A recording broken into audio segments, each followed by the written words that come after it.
Les pauvres utilisent leur argent pour construire leur maison au pays, payer leur maison ici en Occident, ou leur appartement ici en Occident, prendre ce qu'on appelle des prêts à la consommation, ou acheter de nouvelles voitures, pour ne citer que ces exemples-là. Donc, si tu te reconnais parmi ceux qui ont fait ces erreurs-ci, cette vidéo est pour toi. Parce que, à contrario, le riche sait exactement comment faire circuler l'argent dans le système. Donc, dans cette vidéo-ci, je vais partager avec vous une technique très facile, mais pourtant très méconnue dans la communauté. On parlera de ce que tu n'apprendras jamais à l'école ici. Stay tuned.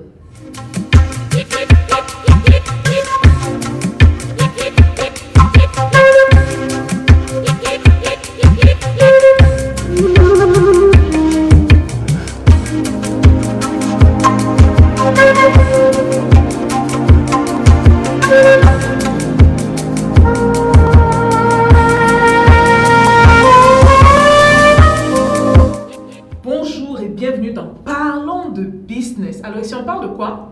On parle de business, on parle d'opportunités d'affaires, on parle d'argent, et on parle de tout ce qui peut faire grossir ton compte bancaire, même de mindset.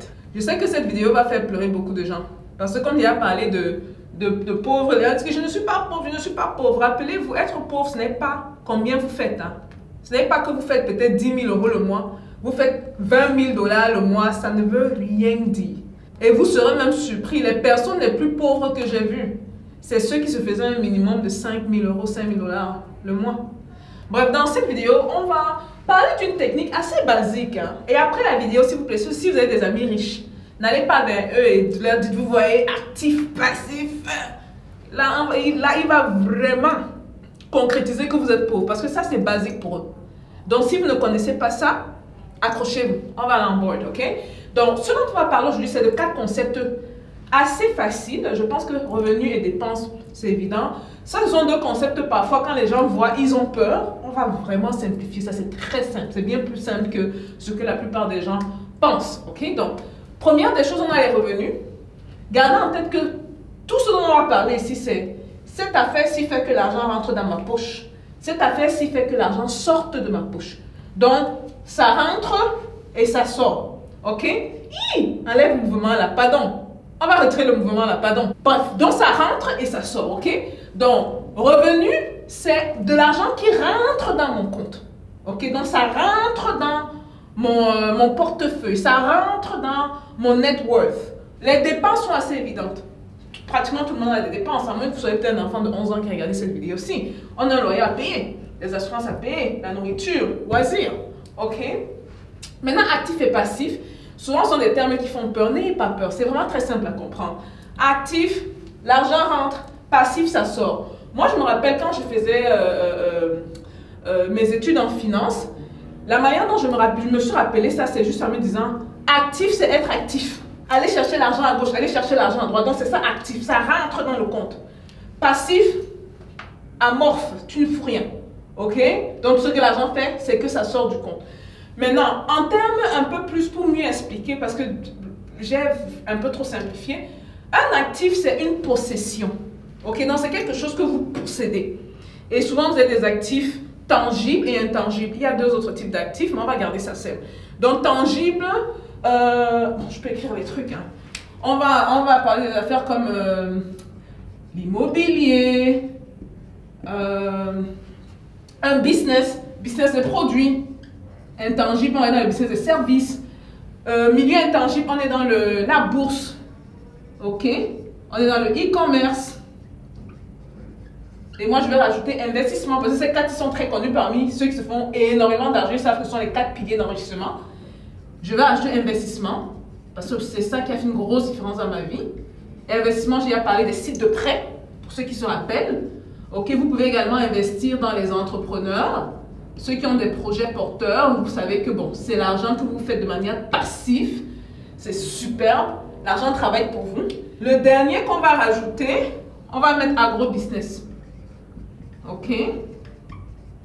Ça, c'est quelque chose, une tendance quand même assez récente. Je dirais dans les 15 dernières années, on s'est rendu compte que c'est également un business qui rapporte énormément. Ok, donc ça, ce sont des actifs. Vous voyez qu'il y a des tangibles, il y a des intangibles. Les NFT, tout le reste, c'est intangible. Ok, donc vous comprenez que donc ça, ce sont des biens ou des possessions que vous contrôlez ou que vous possédez. A contrario, les passifs, messieurs qui construisaient les maisons au pays là, qu'est-ce qui se passe? Quand le salaire tombe, qu'est-ce qui se passe? Vous prenez une partie, vous envoyez au pays. La maison qu'on construit au pays, est-ce que ça donne l'argent?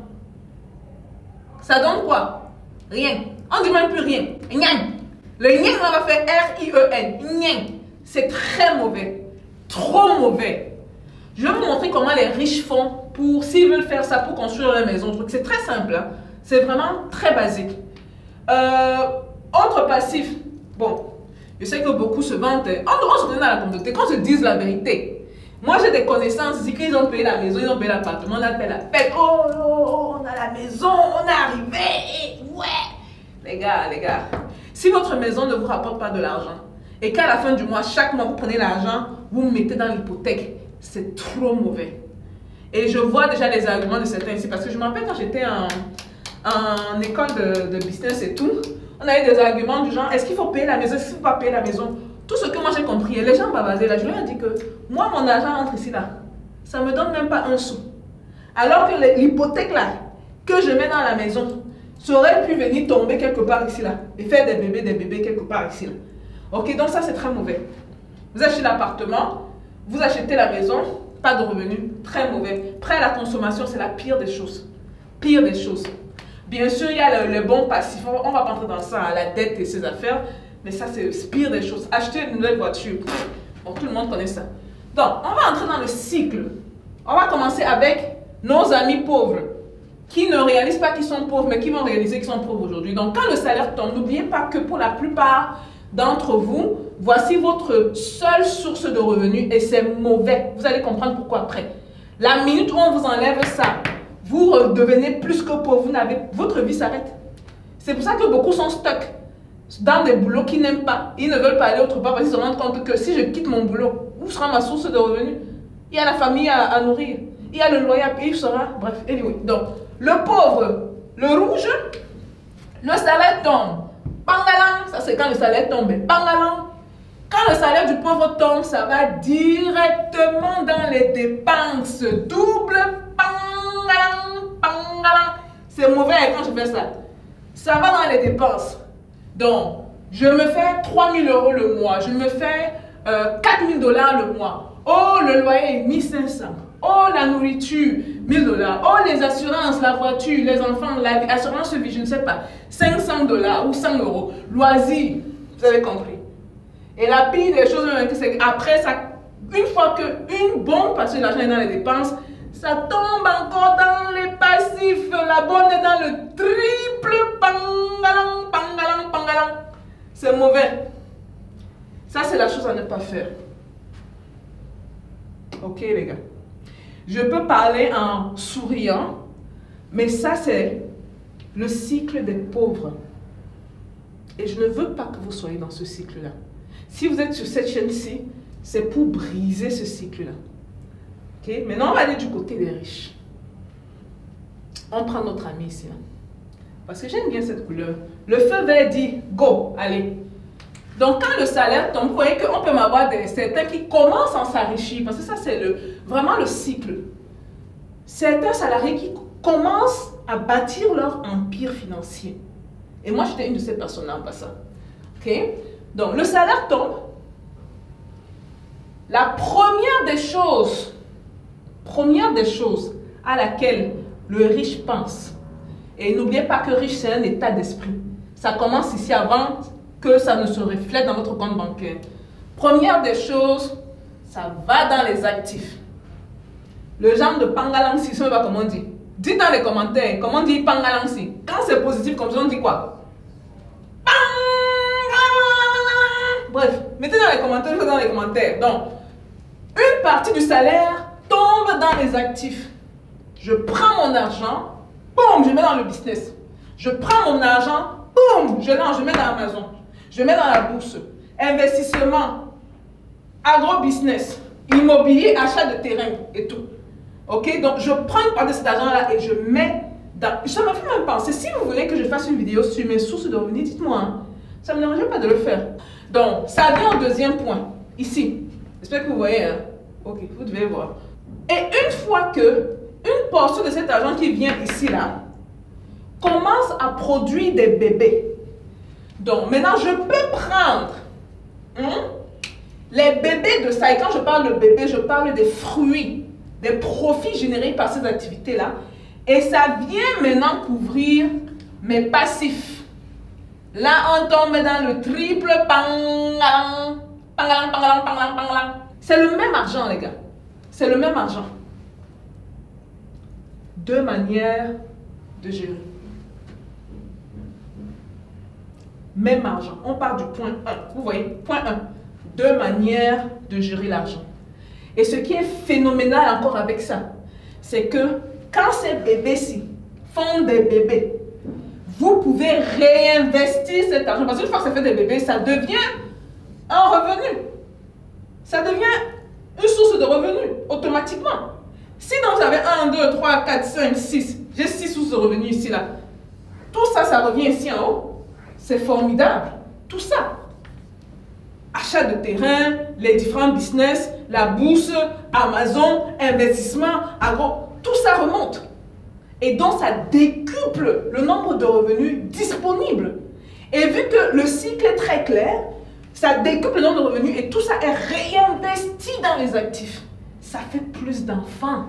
Hein? Et voilà, je peux maintenant prendre ça et couvrir ça. Et bien plus beau que ça, je peux prendre les bébés de ça et couvrir les dépenses. Et ce qui se passe quand ça couvre les dépenses, c'est quoi? C'est que le salaire initial, ou une bonne partie allait dans les dépenses, maintenant, c'est ça qui s'occupe de tout ça. Vous voyez le schéma? Hein, les gars, j'espère que vous comprenez. Vous voyez que c'est très simple. Voilà, la vidéo va peut-être faire une dizaine de minutes. Ce n'est pas énorme. C'est quelque chose d'important qu'il faut apprendre. Si vous vous demandez, Stéphanie, j'ai appris ça où? Tu as appris ça où? Ce n'est pas, je ne suis pas né avec ça. Je ne suis pas un gars. C'est Robert Kiyosaki. Beaucoup connaissent Robert Kiyosaki, mais combien ont vraiment lu le livre? Pratiquement pas beaucoup. Ou certains ont lu certaines pages et ils ont laissé tomber. Donc, gardez ce schéma en tête. Et pour mieux illustrer l'exemple, peut-être pour que vous compreniez mieux, j'aime bien les trucs qui montent plusieurs fois. Je vais vous prendre l'exemple d'un homme polygame. Ok? Et quand je parle de polygamie, là, je parle de la vraie polygamie. Je ne parle pas des bureaux dehors. Madame à la maison, elle souffre, elle fait du mieux qu'elle peut. Vous avez 4-5 bureaux dehors. Je ne parle pas des vrais polygames déclarés. Bon, vous voici ici, monsieur ou madame, vous êtes polyandre, celle qui veut avoir plusieurs maris là. Go for it, hein? Je suis avec vous, ok? Donc vous partez de la base. Monsieur le polygame commence cela, il dit bon, je vais me chercher une femme. Madame immobilier, la femme numéro 2, madame business, madame bourse, madame e-commerce. La beauté de ça, c'est que, avec madame immobilier, le monsieur aura peut-être 2 ou 3 enfants. Avec madame business, le monsieur aura 4 ou 5 enfants. Avec madame bourse, vous comprenez? Donc, ce sont des bébés. Les bébés, des bébés, des bébés. Maintenant, si vous êtes seul, vous n'avez même pas une femme. Parce que ce n'est pas comme si je demande aux gens d'aller chercher plusieurs femmes dehors. Pardon. Je n'ai envoyé personne là-bas, pardon. Ok, c'est une analogie. Si vous avez une seule femme, vous pourrez avoir des enfants avec cette femme-là. Ok? Et les enfants de vos enfants vont avoir des enfants. Et ils vont avoir des enfants. Ils vont avoir des enfants. Les polygames, peut-être, c'est ça que vous avez des hommes en Afrique qui ont peut-être une descendance de 39, 40 enfants. Donc, pensez à ça. Je sais que souvent, les analogies qui ont trait à certains aspects de la vie, là, les gens retiennent bien. Maintenant, vous avez retenu. Donc, super, super, super important. Il y a une autre vidéo sur la chaîne qui parle de comment est-ce que les riches font vraiment pour s'enrichir. Je vais mettre le lien quelque part ici. Prenez le temps d'aller regarder cette vidéo, les gars. Ok, si vous n'avez pas vu, cliquez dessus. Prenez le temps d'aller regarder cette vidéo. Je compte sur vous pour partager cette information. Beaucoup de gens pensent qu'ils savent, jusqu'à ce qu'ils réalisent qu'ils ne savent pas grand-chose. Donc, je vous attends dans les commentaires comme d'habitude. Pour le reste, si vous êtes intéressé, allez regarder les vidéos qui pourront justement apporter beaucoup plus dans votre vie, au niveau surtout de votre éducation financière. Peace out, les gars!